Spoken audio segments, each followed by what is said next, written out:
Hello guys, today I'm going to show you how to set up the Leica Summilux or Leica camera profile on your Xiaomi 17 Ultra.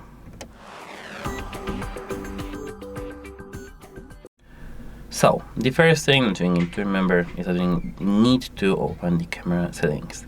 Here, you can actually stay here in the photo, but you can go to Pro. If you are in the photo, tap this top red corner.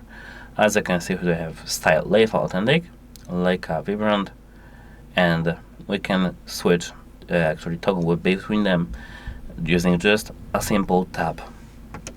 As when it comes to the Summilux optics and Leica Color Science, it's only included in the camera application, like it's here. You don't really need to install a separate Summilux profile. Instead, you need to enable Leica Color profiles or personal presets in the camera settings.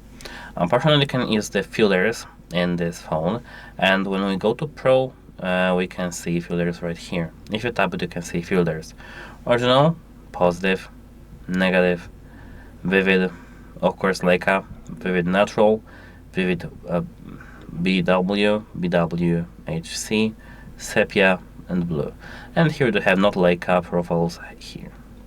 And that's it, how it helps you, and goodbye.